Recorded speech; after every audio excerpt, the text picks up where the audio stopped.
After Kristallnacht had allowed 10,000 children, but not their parents, to escape Nazism in what was called the Kindertransport. In February 1939, Democratic Senator Robert Wagner of New York and Republican Congresswoman Edith Norse Rogers of Massachusetts introduced a new bill. The bill says let's let in 10,000 kids between the age of 5 and 14 per year, 1939 and 1940, and let's not count them against the immigration quota system. The First Lady backed the bill. Her husband privately offered advice on how it might be passed, but said nothing in public. But the American Legion, the Daughters of the American Revolution, and the American Coalition of Patriotic Societies were all opposed. They had favored some of the 60 bills that had recently been introduced to reduce immigration quotas. It's a xenophobic refusal. I can't explain it because it seems so cruel to me, especially given a country as big as the United States with plenty of space. I do understand it in terms of anti-Semitism. I don't want to understand that anti-Semitism could be so deep and so cruel. If I know the American public who fought the League of Nations propagandists. Father Coughlin called for the creation of a national Christian front to combat the influence of what he called communistic Jews, and claimed to his vast radio audience that Jewish businessmen were firing their Christian employees to make room for Jewish refugees. There is still the United States Senate with whom these forces must contend. The restrictionists, people who want to restrict immigration, the isolationists, the anti-Semites come out of the woodwork. So I just want to let everybody know that the reason why healthcare is horrible and nobody trusts the government anymore is because we allow the people who are they're supposed to regulate an industry. They go right into work for that industry. So this guy used to be the head of the FDA, went right to work for Johnson & Johnson. You know, a really good company that here's a guy for not being a scum. Scott Gottlieb, we see all the time on MSNBC and CNN, and he was the FDA head of the FDA, and he went right into working for Pfizer. He's currently a board member, board of directors of Pfizer. So they're hardcore Satanist. FDI. What? If you work that, just to me indicates a hardcore Satanist. Yeah. So here's another guy. This guy was a former FDA commissioner in charge of regulating Moderna, and guess where he looks? He currently is working for Moderna. Wow. Here's another guy. Oh, you can't see it, but this guy used to be the head of Reuters. This guy on the left is the CEO of Reuters, in charge of informing people about the COVID-19 vaccines. On the right is the current member of the board of directors of Pfizer. What's the problem, Jimmy? He probably has good insights to help Pfizer with. So the biggest problem isn't the conflict of interest, but the biggest problem, I think, is the conflict of disinterest that the average TV news watcher has in the fact that everyone in control of their health is compromised. And I only care about the Bad Bunny halftime show. Yeah. I don't even pay attention. That's right. This was acceptable to talk about 20 years ago. I was just watching Sicko. Have you seen Sicko? Yes. Yeah, this was happening then, and that was like mainstream to talk about that and call it out and criticize it. And now because of COVID and Donald Trump, the Democrats don't criticize Big Pharma anymore. They call Michael Moore won't do it. They tell that Michael Moore won't even do it. Michael Moore did the movie Sicko. He won't do it. Correct. So why do I bring this up? It's because the last guy who was in charge of the vaccine department at the FDA. So RFK got rid of him, and he's working for Eli Lilly now. The FDA's drug reviewers keep leaving to work for Big Pharma, and it's a big problem. Guess when this was written? This was written in 2016. Right before Trump won the presidency, September 2016. So even Vox used to talk about this. So who's the new guy? So it's this guy, Peter Marks. So do you remember when they had the booster program, quote unquote booster? It's not a booster. And the two heads of the vaccine department at the FDA quit because they didn't approve of the booster program. But guess who wanted it? Joe Biden's administration, the White House wanted it. So they forced them out. So they had to leave. And then they replaced it with this puke. This guy who's going to do. Boy. And I said, well, they're just going to replace him with the yes man. And that's exactly what they did. So this guy's one of the biggest corrupt pieces of it. He's a liar. He doesn't care about your health. That's why he was in charge of the vaccine department at the FDA. Because if he cared about your health, he would have resigned, just like the two previous people in front of him. So as this is Aaron Siri, a guy who's made a living suing Big Pharma over their lies and criminality. He says, as day follows night, Peter Marks, former vaccine boss at FDA, just got hired by Eli Lilly. He was a good boy, served pharma's interests well. Now comes his reward. Look at his Fauci glasses. Marks will oversee molecular discovery and infectious diseases at Lilly starting this month. Peter's expertise strengthens our abilities across multiple areas, both in our existing portfolio and our work in emerging areas, the company said. Is one of those emerging areas cancer, turbo cancers? Is that why Big Pharma is selling us a vaccine and then buying up cancer companies that are developing cancer drugs? Is there a connection there? Do they think that the vaccine is causing cancer and then they can capitalize on this by selling us cancer medication? Because that's what it sounds like to some people, not me, of course not. Marks, who played a key role in the U.S. presidential Donald Trump's first term in developing the COVID-19 vaccines, resigned in March after being forced out by RFK.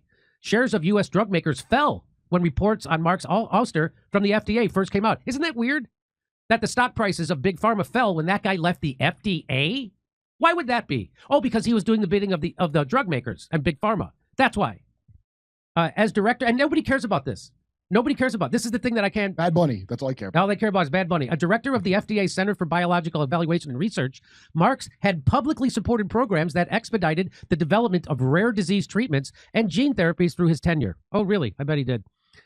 We believe that Dr. Marks can bring significant value to Lilly, given his, yeah, he already did. He already brought you. He already brought you all the hundreds of billions of dollars you made through those vaccines. Yeah, imagine what he'll do in his new job. Mark's move follows similar transitions by other FDA officials, such as, I showed you all them. Former U.S. FDA Commissioner Scott Gottlieb is also a member of the Pfizer. I showed you all that. So here's this from the New York Times. This is from September of 2021. Top FDA official moved on Monday to take over the agency's vaccines office. That's after the people who were against the booster program, who were in charge of the FDA vaccine department, resigned over the boosters. He took over the vaccine office when the two leaders of that vaccine office had publicly questioned whether the general population needed COVID booster shots. Can't believe they call them boosters. Dr. Mark said if the more shots you get, the more likely you are to get COVID and more likely you are to get sick from COVID. Well, that's a boost. That's not a boost. That's a deboost. Boosted up my chances of getting sick. Yeah, it's boosted your chances of getting sick.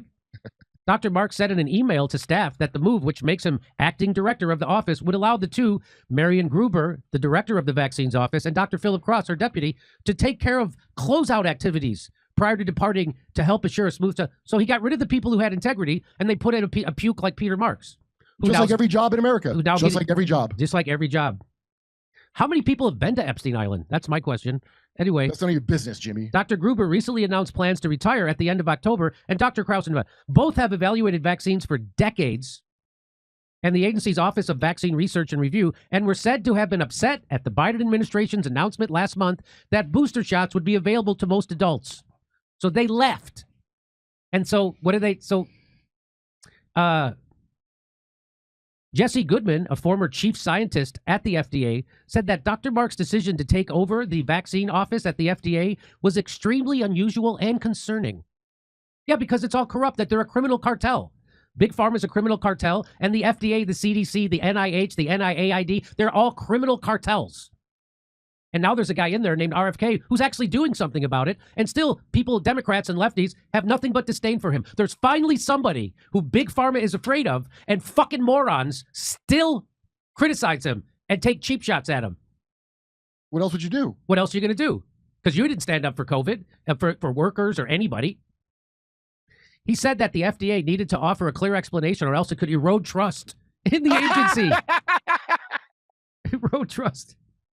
Oh, these people are a joke. I mean, every single time I hear this, I was like, you people are the biggest joke who ever lived. Erode trust. I'm worried, Jimmy. These are the two people who know the most about vaccines at the FDA, and they should be doing everything they can to keep them involved. So they're talking about the two people who resigned over the boosters. Those two people who resigned over the boosters wrote in The Lancet that there was no credible evidence to support booster shots for the general population and that more data and public discussion was needed. And then those two regulators were taken aside and punched in the eye, and now they recommend vaccines for everyone, everything in the house, including your plants, should get a vaccine. Their position was shared by many independent scientists who had said that coronavirus vaccines continue to be powerfully protective against the variants. As director of the FDA Center for Biologics Evaluation and Research, Dr. Marks, a hematologist and oncologist, had supervised the vaccine office's reviews for the entirety of the pandemic. He is credited as the architect of the Trump administration's vaccine program, Operation Warp Speed, that developed and funded coronavirus vaccines. Wow. Well, except Pfizer's. Remember, Pfizer didn't want the oversight, so they turned down free money. That's how much money they made off it on their own, being just purely corrupt with zero oversight. It's hilarious that they are afraid it might erode trust in the FDA. That's like trying to get Harvey. That's like trying to get Harvey Weinstein a date now. You're going to love him. He has all these great Hollywood stories. So that is what RFK is getting rid of. That's still happening, and people are still critical of RFK. It's mind-blowing. It's the dumbest. People who are doing that are propagandized, and they don't realize they're propagandized. There's a lot of great stuff about RFK. There's also a lot of horrible stuff. I will join with anybody to do good and nobody to do bad. You're shitting on the one guy in my whole lifetime that Big Pharma is actually afraid of, and you're propping up this shit. You're literally propping up the status quo when you tear down RFK Jr. How fucking stupid and self-destructive could you be?